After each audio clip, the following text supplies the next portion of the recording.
Hello everyone, Arthur Simontel here with EM Disaster Gaming, and today we're going to be doing a quick 5-minute setup tutorial of Emergency Operations Center Wildfire Mayhem. So, without further ado, let's get to it. Hello everyone, welcome to our quick setup tutorial for Emergency Operations Center Wildfire Mayhem.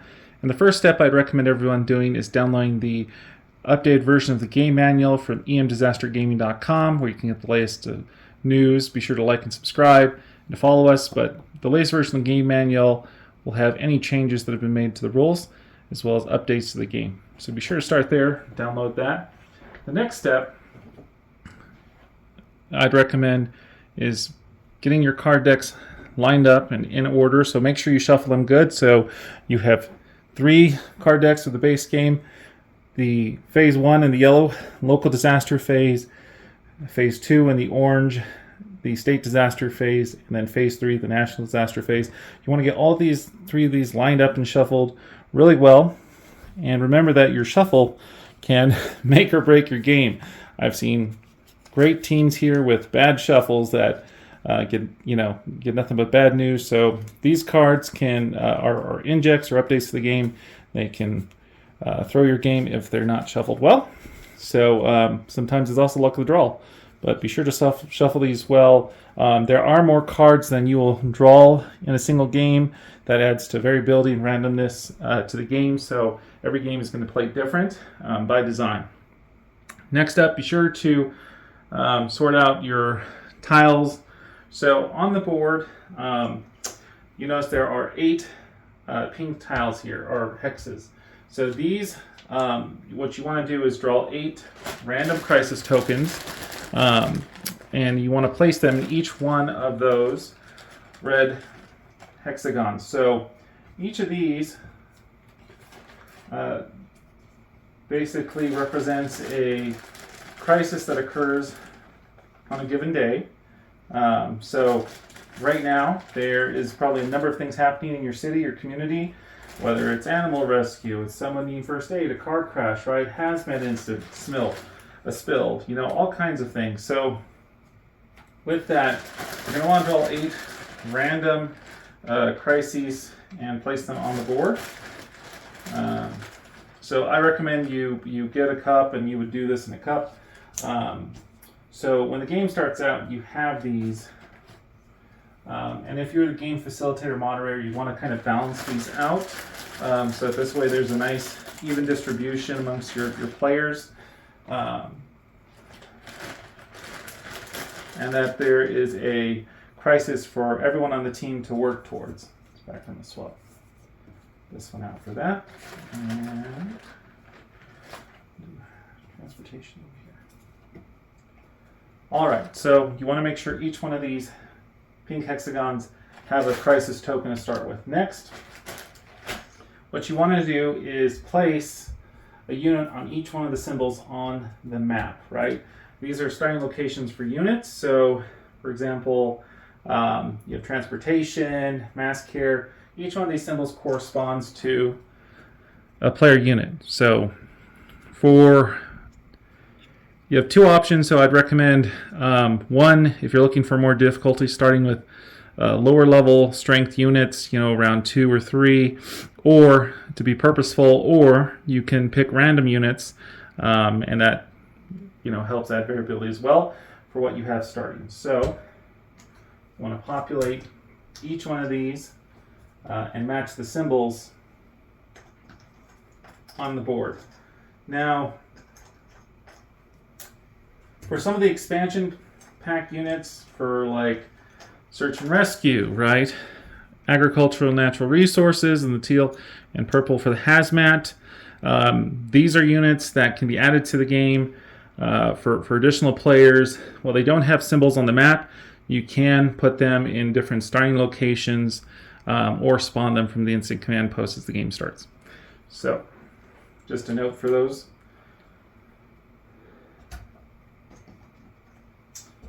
Now, they're not going to be evenly distributed. Please note that every player has a different amount of units that they're going to have to start with. This is by design, right?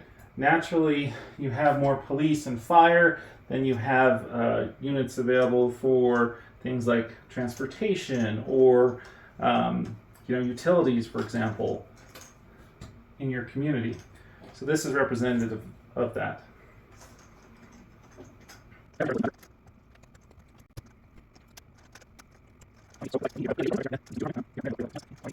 EM, this is the EOC for Colorado Springs. I recommend starting with the CERT team there.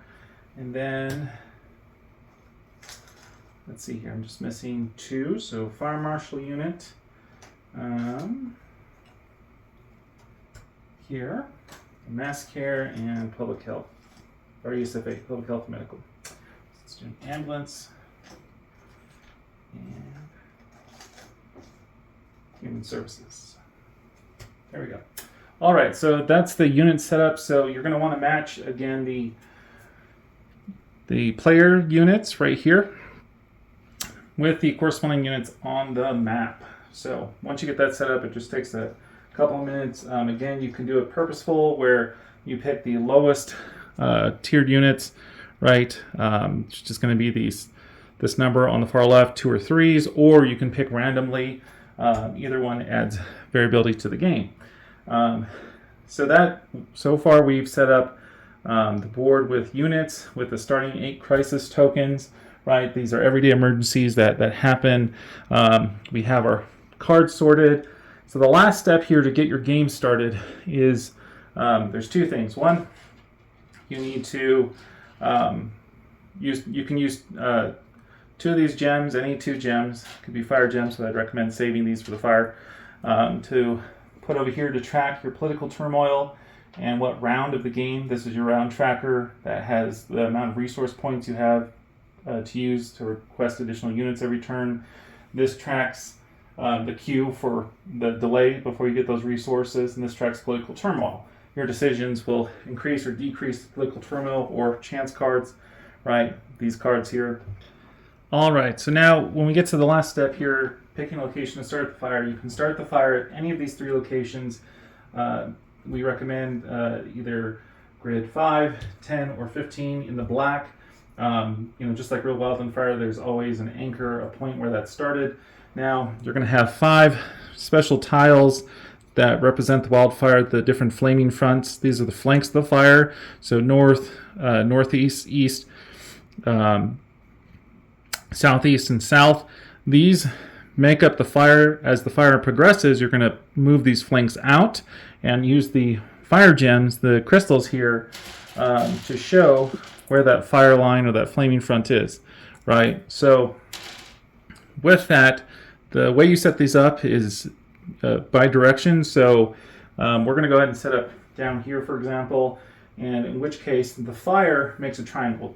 So if you've ever looked at real wildfire, wildfire starts and progresses out in a cone shape, and then the wind can shift it in all different directions. So with that, we actually set up our fire to mimic that structure as well. So from the black, the anchor point from where the fire started that's burnt out already, you can start any place in the map, but for this tutorial, we're going to start here off of this grid.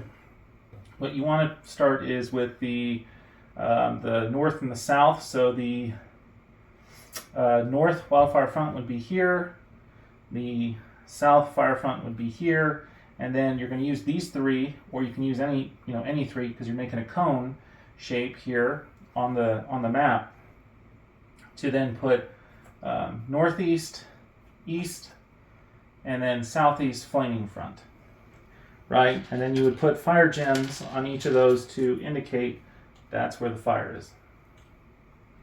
Now, as the fire spreads and progresses,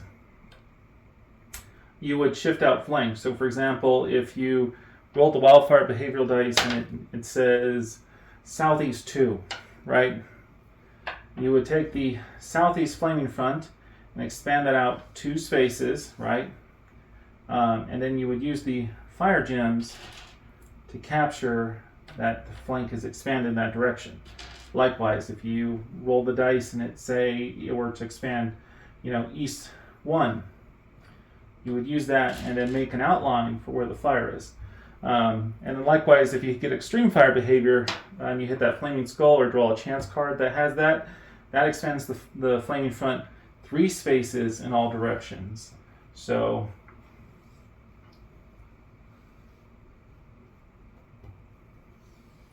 you'd actually shift it, and then you can see this is where the gems really come in handy, because they show you exactly where the fire is. So you want to make sure the fire line is tied into the black here, and then you would just use the fire gems to connect the dots between each of the flanks.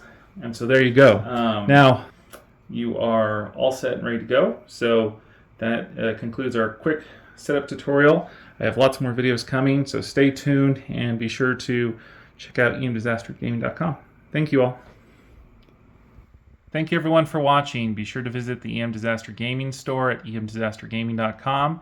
We offer a wide range of merchandise and memorabilia, as well as upgrades, expansions, and additions available for purchase and download.